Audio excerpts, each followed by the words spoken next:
I just want to say you don't have to worry about that with me. I'll be here on time, every time. Wonderful. Awesome. You're actually a little bit early. So how does this work exactly? I come in, we talk it out, you submit a report to the department saying I cooperated, and we do that for a while and we're good to go? Basically, yes. Okay. It's just, before we get into all of this, I don't want you to get discouraged, that's all. Discouraged. If there's not like a big breakthrough or something, it's not you. I've done this before. Therapy, me and my husband, we saw this marriage counselor. What was that experience like? We're divorced. Oh. Hey everybody, I'm Brett Wien. I'm the Senior Manager of Writing and Entertainment Outreach at the American Foundation for Suicide Prevention.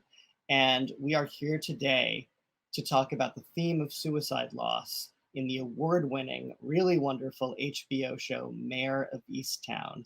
If you are watching this interview right when we're first broadcasting it, that means it is the Friday before World Mental Health Day, which is Sunday, October 10th.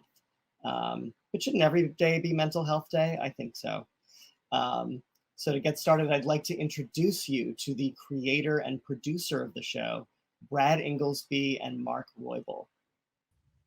Hey, Brett. Hey, Brett. Hi, thank you both for joining us. Of course. Thanks for having us.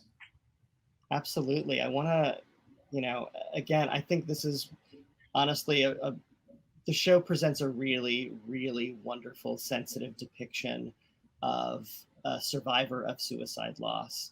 And I thought before we even delve into that, just briefly before we get started, I thought I'd have you both tell me about how you, as the creator and a producer, came together to what was the genesis of the show and what were your roles really? Yeah, well, I'll jump in here.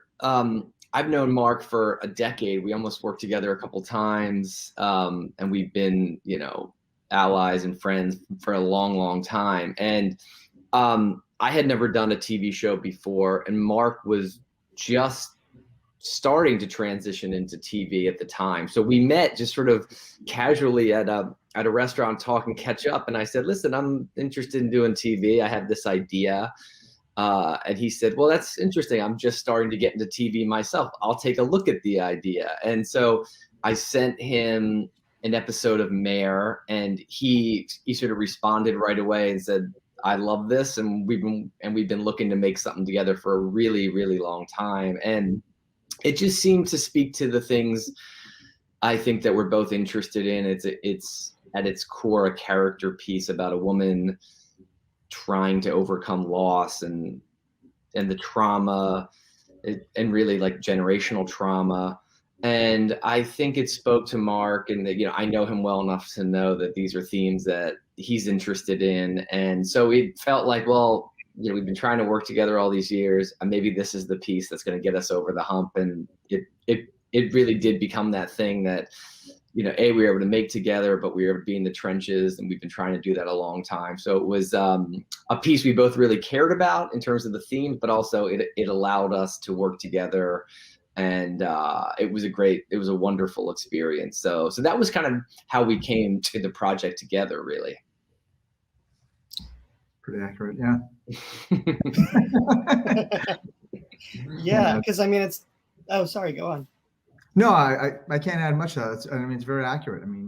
Brad showed me that script, and there was what I think you saw in the first episode is basically what was in the script, and it was about a woman who was holding it all together and or barely holding it all together, and I just responded in such a deep emotional way, and I just didn't know what was going to happen to her.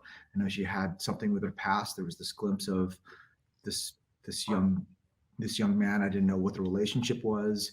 I didn't know what was in her past, but all I knew is that she was hurting, and I just cared for her immediately. And Brad's such a great writer. I try not to say that too much to him, but he's such a beautiful writer that I just felt so deeply connected to her, and cared for her, and I wanted to know what was going to happen to her. Is she going to be okay?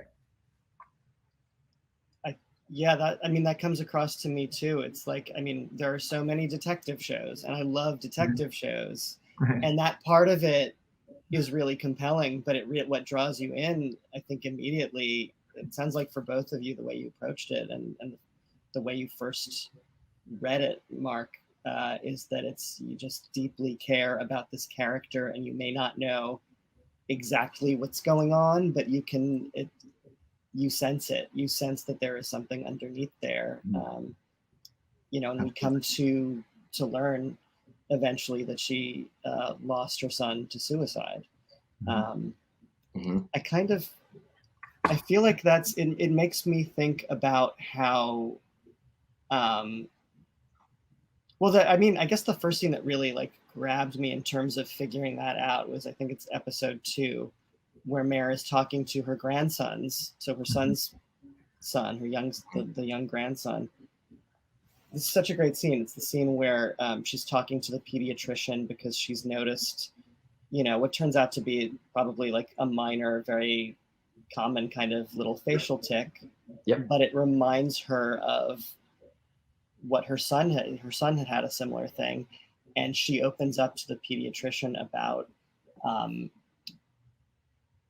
all the different, over the years, that really painful, confusing journey of getting different mental health diagnoses. Some of them, it sounds like, I love the way that it really painted the picture, but without getting like, too in the weeds. But it like, and she finally says that, I think she says something like, after a while, I kind of had to check out. It was too overwhelming. And so you get the sense of maybe guilt, and just like, it felt like a very, very authentic portrayal of someone who is a caregiver, and trying to support someone with mental health. And then for them to die by suicide, ultimately, she's carrying a lot of weight and maybe confusion and questions with her. Yeah, I think that was a really, like, we always had that as a incredibly crucial moment in the show, Brett, where, and I think it's important in a couple ways. One is it does give you some of the history of what actually happened to Kevin, and as you said, the guilt that Mare carries over not being able to figure him out, as she says in that scene. And I think it also is interesting in that it's Mare sharing this to a complete stranger, right? It's like she feels more comfortable in many ways having this conversation with a stranger than she does her own family, her mom, her daughter, her ex-husband. But I think and Kate is so amazing in that scene. I think it's actually one of the great scenes in the series, in my opinion, because it's obviously, it's just the performance is so heartbreaking. But I think what we really tried to do there, like you said, was give an honest, a portrait of a woman in this impossible situation who was trying to understand it, trying to get ahead of it, ultimately wasn't able to, and got so lost in it that she says in the scene, I sort of had to check out. And the guilt of a mother saying that is really heartbreaking. And I think that was one of the most important scenes in the whole show. I think it was the first glimpse into Mare as a character, the pain of a mother struggling as a caregiver. And it was so critical. I think it was like, I would say, the first kind of like the crack in her shell there that would slowly start to let the audience into her experience as a caregiver, her experience in terms of the guilt of being a caregiver and not really knowing what to do at certain times, and owning that in a way. And so Mark and I always said that it was such a critical point in the show, because it was like, as you start to peel back the layers of Mare as a character, it was the first big layer, the first big glimpse into her life, her internal pain and struggle and guilt and anguish. And it was like the beginning of that journey that ultimately gets her up to the attic to face the thing that she's been avoiding. But it was always like the starting line in terms of the character arc. I would always say is like this is the critical scene in the episode, but also the series where you start to get a sense for who Mare is and her history of emotional, sort of, guilt and trauma that she's struggling to overcome in the show. I had to check out after a while. Just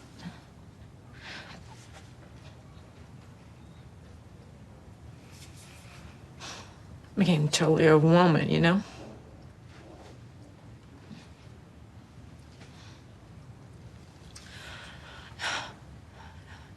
Not being able to figure him out. Sure. I understand. Well, I think it would be helpful for everyone if Drew sees a neurologist then. Like I said, tics are very normal, but maybe just for peace of mind. Mm-hmm. Can I ask if you're seeing anyone now? Just to talk. It's been my experience that it helps parents who've lost children. No, I never. Well, if you ever think maybe you'd like to, Yeah. I'm happy to recommend someone. Thanks.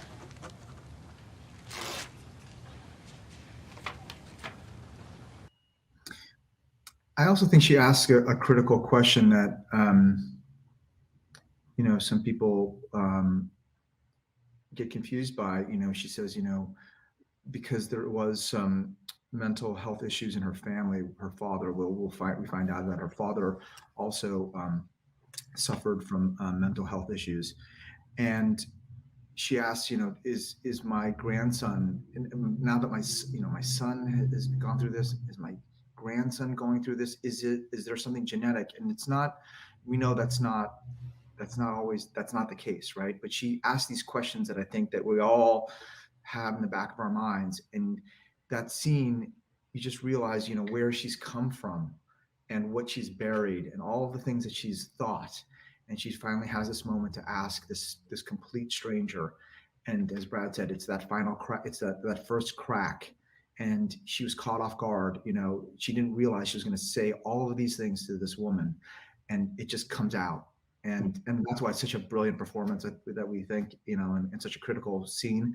But you just, in that moment, she's taking you through her whole journey, and brought you up to speed to that moment. Like, what is she really? Where is she? And I just think, it's so heartbreaking. Mm-hmm.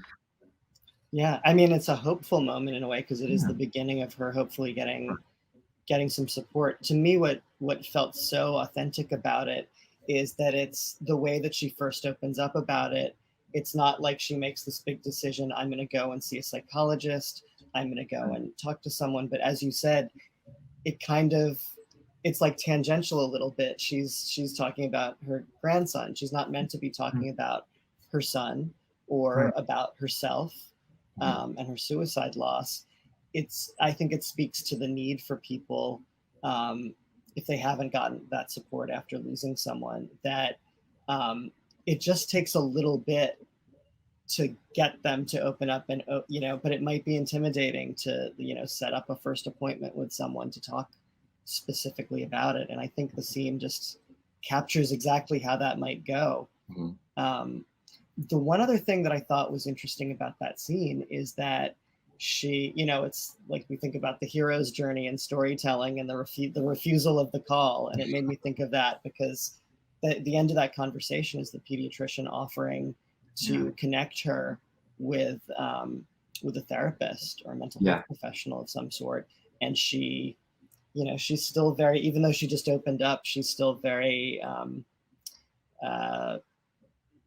hesitant about it and refuses that. I think that's a good point, Brett. I think with a character like Mare, we were always very aware of how tough it would be. She has she's been very adamant about not confronting, she's been adamant and vigilant about not having to talk about Kevin, to not having to actually have a chance to stare down this thing. And so we, in that moment, she's still not ready.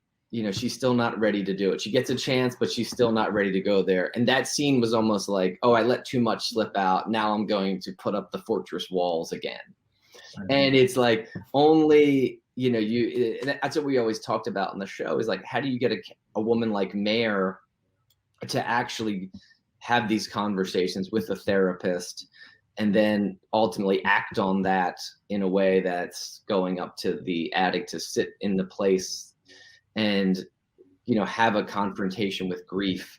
And so we really kind of had to strategically, honestly earn that moment, right? So it's not easy, because Mare is a tough character, stubborn, and, you know, she's prickly. And so you want to feel like when you earn those moments of honest conversation with a therapist, or people in her own family, you know, that they have to be earned. And by earned, I mean, this is a stubborn woman. This is a woman that really has spent 2 years since the death of Kevin, trying to avoid these conversations. And so how are you going to get a woman like Mare to actively engage in this? It's not going to be easy, you know? And so we were really trying to do it in a way that was honest and strategically map out her character journey of healing, or at least the step towards healing. And that was the end of the journey. It's like, how do we get her to start on that journey? It's not going to be easy. And we know Mare well enough to know that there's going to be some hurdles and obstacles and some pain along the way, but we want to get her to take the step at the end, in this case, a literal step up to sort of starting that journey. So it was really like, I think Mark and I and all the people on the show, in terms of producers and Kate, we're always trying to honestly map out that journey and make it seem as plausible and real as possible. Yeah, I'm sorry, go on, Mark. I feel like I keep cutting you No, off. no, not at all. I think that was well said. Mhm. I'm wondering, was suicide loss always in the story? Was that aspect of it when just the beginning writing stages, or was it like the detective story and she has something in her past that she'll have to grapple with? No, it was actually always like, I'm actually, and I know Mark knows this about me, I am not a plot writer at all, Brett. It's like actually, you know, what interested me was, and I was going through some of this in my own life with my son, and he was having these tics, and we were trying to get him diagnosed. We didn't know. And anyway, a bit like Drew, it ended up being okay, but I went down that path too. And so the genesis of the story was, it was always there. The character stuff was always there. Then the question became, here's a character that I'm interested in, this woman who's struggling to overcome this tremendous loss in her life. She happens to be a detective, so I guess we have to have a case for her to solve. But I know Mark knows this, but we were always way more interested in the story of a family that's been fractured that has to come together. Like, that to me is the core of Mare of Easttown. It's a family split apart by a terrible loss, struggling in, you know, all of them in their own way, trying to get through this. And how are they going to do it? And so that to me is the beating heart of the show. And yet we all know that a show has to be entertaining, has to be suspenseful. We want the audience to come back. But I think Mark can attest that it was always a character piece. 100%. Yeah, I mean, that's it. It starts with Mare, right? I mean, it was always about, what is she going through? It's not about, is she going to solve it? Is she going to solve a crime? Is she going to solve, you know, all of those, you know, all of the detective stuff? It was really about her life fraying, and how she got there. How is she going to hold on to it? How is she going to put it back? How is she going to hold on to the people that she loves? And it's just, you know, that's really what got to me. It's you know, the plotting and all of those things. While I think Brad did an incredible job of tying the mystery to her personal story, which I think is just, I mean, it's such a high wire act. I just think it would never have worked if you didn't care for her, and you didn't care for what happened to her, what is happening to Helen, to her daughter, to everybody in that town, to Lori. I mean, all of those things all come together because you really care for them, right? And you understand their pain, and you want them to heal. Yeah, I imagine. So this makes me think about, I want to get to issues of family in a second, because that's come up just naturally a couple of times, and it's something I was curious about. But before we get to that, I want to talk about the atmosphere of the show, and how you have collectively created such a rich environment for her. You get such a sense of that community, and it's so rich in terms of, there's economic stuff going on, there's stuff with people have issues with drugs. There's certainly a sense of maybe it's not just Mare, but like most people in that environment aren't like touchy-feely people who are ready to talk about feelings and mental health. By the way, I can't believe that we're this far into the conversation without me trying to do a Philadelphia accent, because I'm not far away from there. So I was going to tell viewers to get out your hoagies. Okay, good. I got that in. You got it. There we go. We got it. Love it. Nailed it. But so what do you think, from a story point of view, and creating that rich atmosphere of that community and that environment, how do you think that aspect affects Mare's maybe ability to, does it stifle her ability to maybe have opened up and to have dealt with this loss, which it feels like her internal struggle with, which is, in my opinion, it's dealing with that loss of her son. That seems sort of inextricably linked to the external sort of challenge of, the case and all that. But do you think the community and that environment affected her ability to, maybe that's part of why it's taken her a while? Yeah, I mean, I think it's so much a show about community, Brett. And listen, I grew up there, so it was kind of writing about home. And Mark and I always said that it's the old saying, in the specific is the universal. Like, the more specific we could make this place and these characters, the more universal it would become. But I think, I think a part of Mare's upbringing was, my own upbringing. And so I think we were certainly, there was not a lot of, hey, let's talk about how you're feeling. And so, and I certainly think Mare was raised in a similar situation with Helen. Her dad passed away at a very young age, and she was left with Helen, who wasn't, by her own admission, the most emotionally available woman. And so if you're not encouraged to talk about that, and then you deal with these two terrible losses, your father and your son, and you don't have the emotional, you're not equipped to handle them. How are you going to handle them? And that's the choice Mare has to make. And her way of handling them is to not really, is to throw herself into these cases. And as you said, Brett, and now you're in a community where everyone's aware of your personal life. Everyone's aware of the loss. Everyone's aware of maybe your relationship with your son.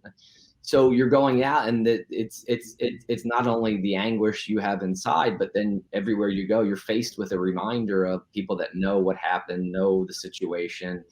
And so it was incredibly important to surround her with a community that was also suffering, but also incredibly aware of her own suffering. And we always said, the thing, it was called Mare of Easttown because it was a show about how Easttown has molded Mare, and the community is as much a part of that, is a character, and how have they molded Mare into the person she is. And I think a big part of that is that you've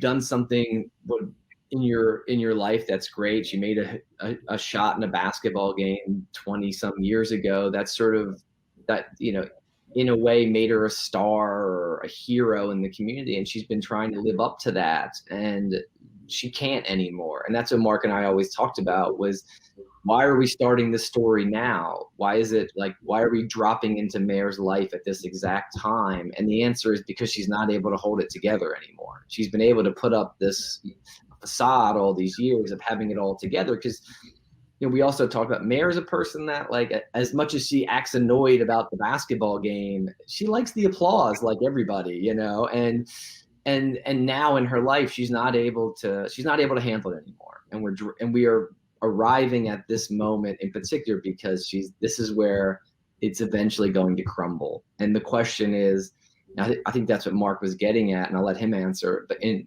a second, is that when he read the script, the question was, oh, how is she going to handle it now? And I think that in many ways, I think the mystery is suspenseful, but I'm hopeful that the personal journey is suspenseful too. And I think that's what Mark was getting at, is like, how is Mare going to handle this? But I'll let him talk to that. 100%, 100%. It was completely suspenseful, that personal journey, and Siobhan early on calls her mother out. It says, she does want this attention, even though she complains about it. I mean, Mare feels so put upon. She feels the burden, the obligation of being kind of this local, this hero in a small town, being a basketball player that hit the shot, now being a detective, and of course now getting the attention of the town because there's one of their people is missing, right? And so she feels this obligation to this place that she came from. And I think she feels, when we meet her, she feels harried, she feels exhausted, and she's tired with life. But you realize there's just so much more that is beneath that, right? Beneath the hair that has grown out, and you see the roots beneath the disheveled clothes. You understand why she's at that moment why she's there, right? What has happened to her? And so you're like, is she equipped? Can she take it all on? And the obligation of this town, of everybody who knows everybody and who does care for everybody. I mean, they all, even though they talk to each other, and sometimes they have little fights or here and there, but they all look out for each other. And that's why it was important to go to the church to see them congregate, and then of course we ended back in the church and see them back together again. It's really important to feel that Mare was part of this community, and she feels this obligation to them. And then on top of that, that's on top of her own suffering. So it's just, the world is on her shoulders. Mm-hmm. And is she going to make it? And everything is stacked against her. And I don't know. I every time I just turn pages, I thought, oh my gosh, she's not. What is it? What's going to happen to her? Is she okay? Mm-hmm. Does she have the strength? Mm-hmm. Does she have the strength? And that's why Kate's. I mean, we go back to Kate. We can talk about her all day long, but her strength. She exudes. Even as down as she can be, she exudes this inner strength, right? That you just think, okay, she's gonna find it, and of course she does. Yeah, I mean, it's an incredibly complex fabric of everyone involved in the show, and all the performances so get at that complexity. And it, some of what you were talking about reminds me of just, that's such a common thing, which is that, suicide's the 10th leading cause of death in the US. We always feel like whether we're someone who might struggle themselves in some way with their mental health, or if we're someone who has lost someone or who cares about someone they're worried about, we often feel very alone. Like we can't talk about it in the same way we talk about, if your mother had cancer, or you lost your son to heart disease or something. Yep. And yet, and people don't know how to talk about it, so they don't. But ironically, we actually are all surrounded by people who must absolutely get it. It's just that they, you know, even with the best intentions, they might be worried about saying the wrong thing, or they just don't know. And which is why that pops out of her finally talking to the pediatrician. I'd love to delve in a little bit deeper in terms of the family dynamic with Mare's mom and her daughter, because that's such a common thing with suicide loss. Is it's not even as if it isn't complicated enough as an individual. If it's within a family, different family members different things might help them cope in different ways. They might be on different timelines. And so would you guys like to talk a little bit about how that issue kind of, I feel like it triangulates in a way around, you know, Mare, between her mom and her daughter? Well, I mean, I'll jump in, Mark, and then you can go. But it's so true, Brett. Like, that's like, you know, when I was writing those characters, there was always a awareness of kind of where are they all in terms of Kevin. And I think that we sort of were able to, you know, map out where they all were on that journey of trying to confront it or healing. And of course, Mare was sort of, in many ways, way behind. You know, if Mare was burying it, then Siobhan was trying to confront it openly with this documentary and trying to, you know, go into the past and just look at her brother honestly and openly, and the relationship and what it was like, and did she love him the way she could have. So I think that if we're mapping out where they all are, I was always of the mind that Siobhan was the most open about it and was trying to, you know, not, again, it's a long journey healing, and I don't know if anyone ever really completely heals. I don't think so, but I think that at least with her, she was willing to go on that journey. And the same with Frank, right? We had actually written scenes, Brett, where he was at a support group and was talking about his son, and they were scenes that we ultimately weren't able to accommodate, but we had written those scenes where he was in a group, a support group, having conversations about his son.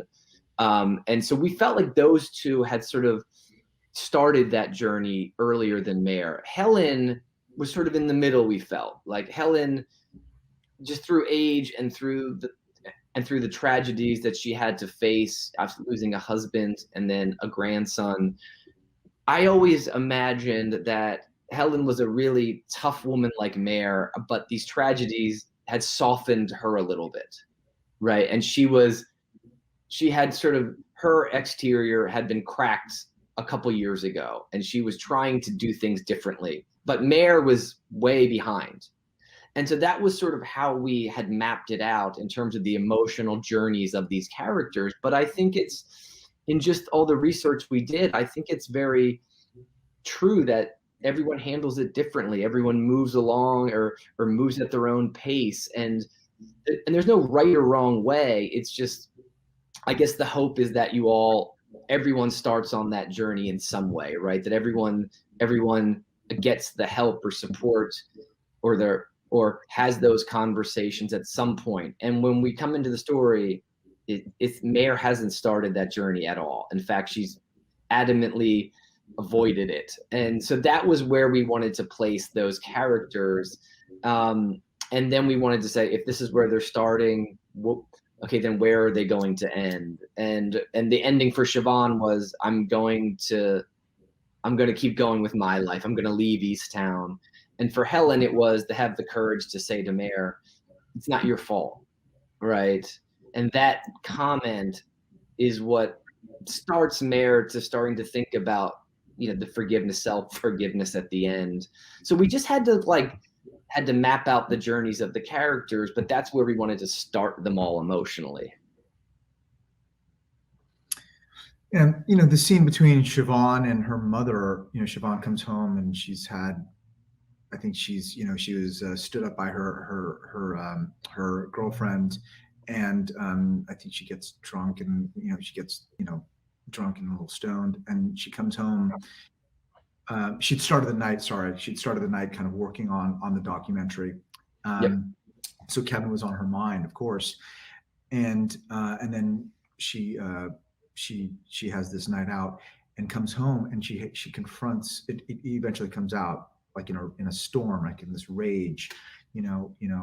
She blames her mother for not being there at the time, when Kevin killed himself, and not being there, and so all these emotions come out, and she's a young woman trying to find herself, to find the emotions, to find the words, and she looks at the imagery, these images, and puts the music to Kevin.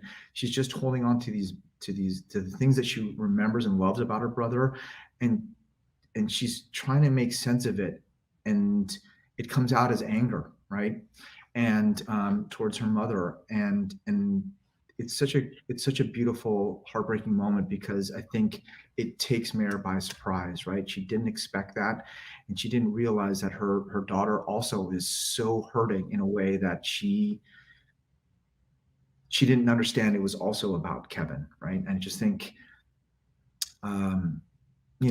Mare was kind of just didn't understand. She just didn't understand that. She didn't understand that people could feel this way, or that they were also going through it just like she was, but that they were all, but as Brad said, that Siobhan was further down the line, much further ahead of her, that Siobhan was trying to work it out, whereas Mare was just trying to look the other way.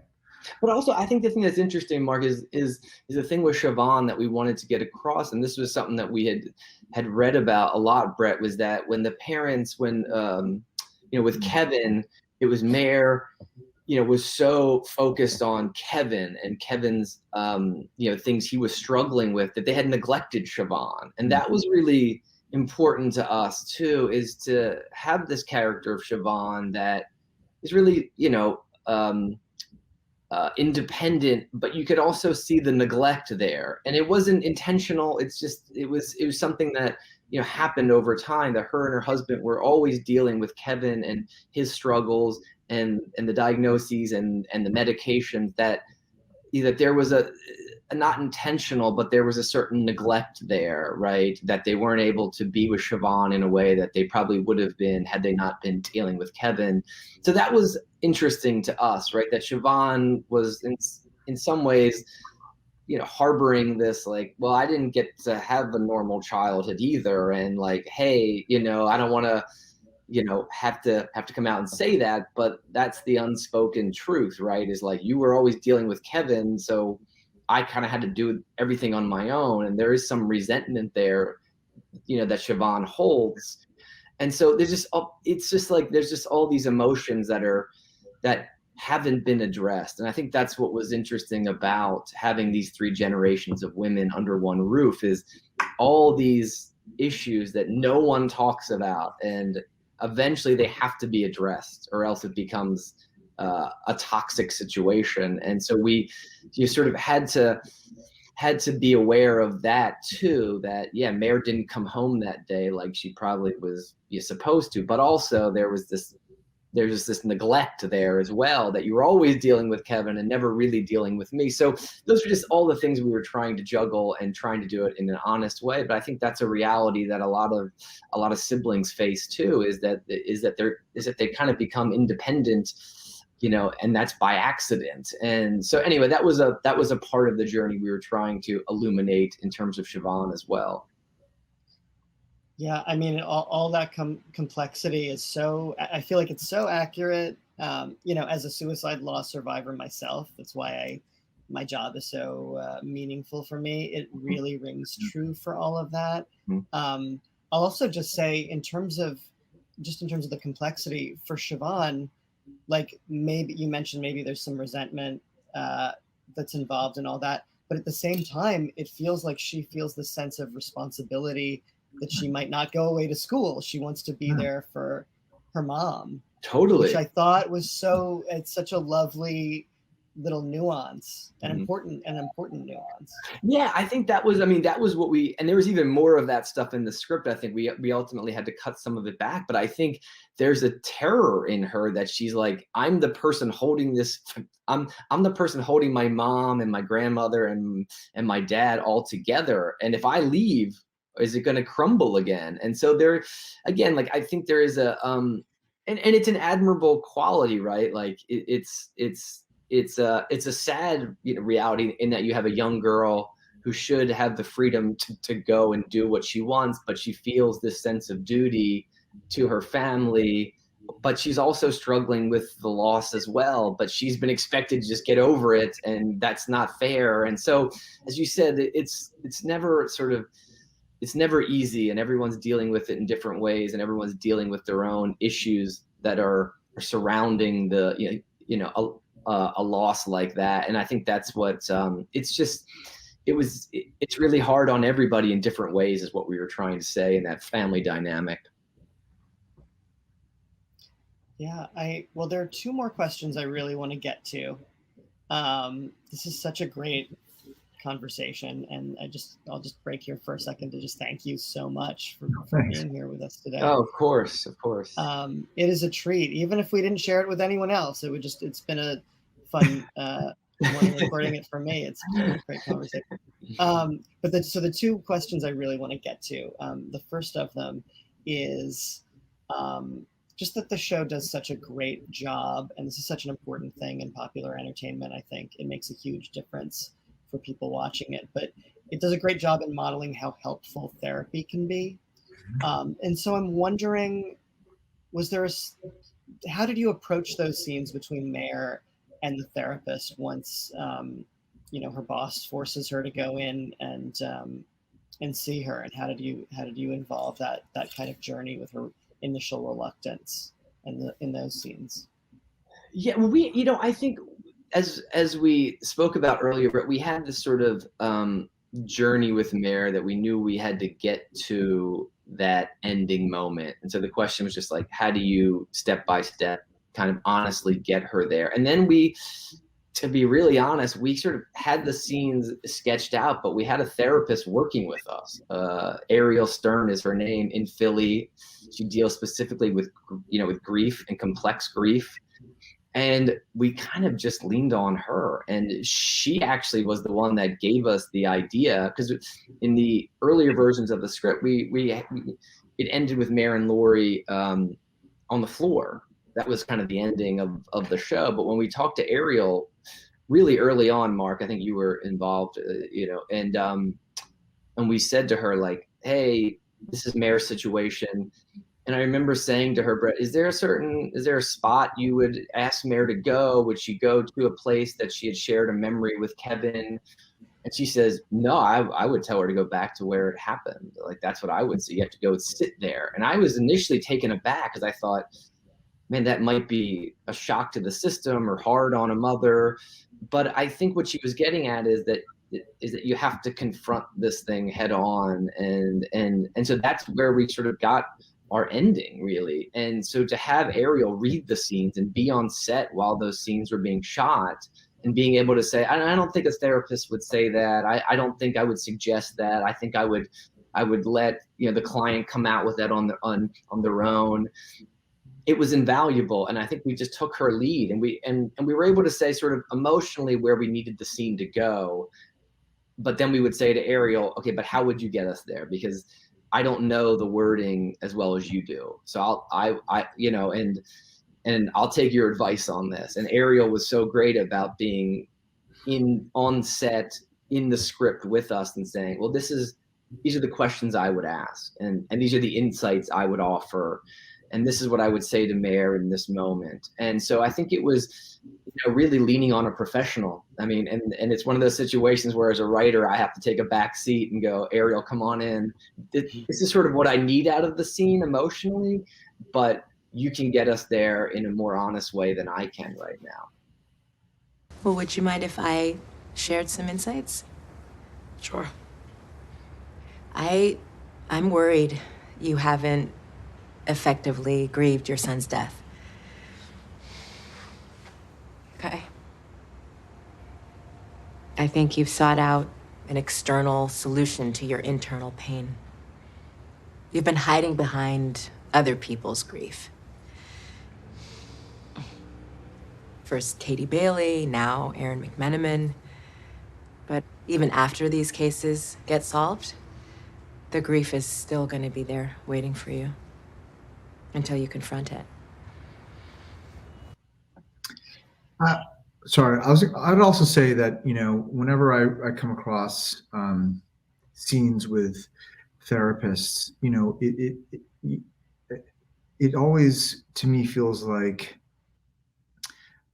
there's just it's an easy way to express what a character is thinking and to advance a story, right? I mean, it's a nice device and a narrative device, and while we do use that here to kind of really get into what Mare is thinking and all that, you know, I think what was important for us was that it allowed us to kind of go to places that were not necessarily a part of the story of the narrative story, but rather really about Mare as a person, right? It just really wasn't about it was not really about advancing anything else beyond what is really about what's going on with Mare, right? It didn't have to service, you know, another thing outside of that room besides what was going on with her inside. And so to me, those scenes were just so powerful and so effective because it just felt like I was listening to Mare share her, to really finding, I felt like Mare was discovering things about herself in that moment. And I just was so engrossed with it. And I wasn't thinking about anything else except her, you know? And I think, I don't know, that's just, you know, it's the beauty of this format, I guess, and that we had the patient, that we had the time, and that people were patient enough to kind of go along with it, right? You know, that we weren't hustled along to say, okay, what's next in the story? What else is coming after? What leads to this? It was really just about her character. Mm-hmm. The other thing I'd like to say is that, you know, therapy, or going to see a therapist, you know, it feels like, I would say that it always felt like it was kind of a secret, or that people had to keep it quiet, right? And, you know, I'm going to go see my therapist. They'd always say it in hushed tones, right? But, you know, given what we've been through in the last year and a half with being isolated, being in our own little rooms and being disconnected from people, and just the amount of stress and the amount of,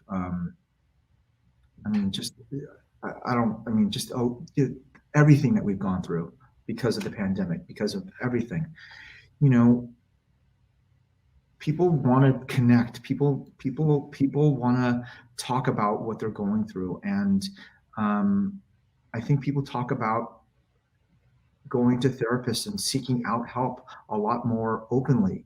And I think I do have a lot of therapist friends, and they said that they've never been busier. I mean, they're not talking about it as a business, but they're taking on so much because, you know, people are more willing to be out there and talk about it because we are in need of this help. And it's okay to say that you're hurting, right? I mean, we all are hurting.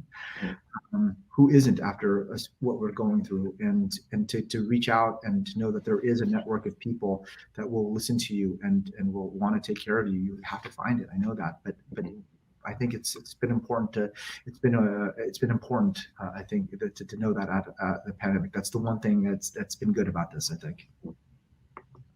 I so agree with. I'm so glad that you brought that up. And it was also very artful of you both to, like, you wove in my last question about the attic, which is terrific. Because that was what I really wanted to get to. It ends on such a hopeful note that Mare is going one of the most brilliant final shots of anything I've ever seen, I think. Thank you, it's Brett. just that. Well, thank our therapist, Ariel. I'm going to give a shout out to Ariel Stern right now for saying, absolutely, you know what? No, she's got to go up there. And then at first we all said, I don't know. But then it became so obvious, like, of course that's where it ends. Like that makes total sense. So a credit to Ariel, and she's a wonderful person. So I want to give her a little shout out here, Brett.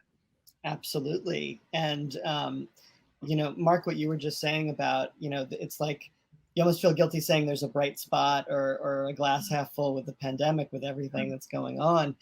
But we have at AFSP, we've very much noticed that if you wanted to find a bright spot, it's that people have begun to realize that mental health is something that we all have, just like we all have physical health. It's not just like normal people versus some people with a mental health thing. We all have mental health, and it might be at what, you know, good or bad or medium on any given day. And so that's wonderful. And I think this show really just did such a great job of encouraging people, you know, even if your loss could have been a long time ago, you don't need to address it or not in that first moment. It can be years later. Like it's never too late. Healing isn't like a simple trajectory of like going up, you know, going from good, you know, bad to good. It's really complex. Everyone deserves help. And so I'm sure, you know, knowing just myself as a viewer over the years since I was a kid, when I would see mental health portrayed in different shows and films, even the slightest thing could really make an impact. And I feel very confident that this show has done a great job in encouraging people who've lost someone to suicide, that, you know, it's never too late to get help, that help is available. I wouldn't be doing my job if I didn't quickly just plug a few AFSP things, which are that we have local chapters in every state. You can go to our website, easily pop in your zip code and find your local chapter. They do things in your area. First of all, it's a community of people who you don't have to explain stuff to, they get it. International Survivors of Suicide Loss Day has events in areas all over the place right around Thanksgiving. And we do have, last plug, we have a program that I think is amazing called Healing Conversations, which pairs trained volunteers who have also lost someone to suicide, but are further away from their loss and they've healed. You can arrange, you know, either in person, virtual, phone, a visit with them if you've lost someone, or arrange it for someone else. And I think that was my selfish little plug for stuff for anyone who is watching. Not selfish at all. Not selfish at all. I just want to thank you guys one more time this was such a great conversation, and thank you for being here and for writing such a really wonderful, impactful show. Thanks for having us, Brett. Glad to be here, truly. Thank you. Thanks for having us.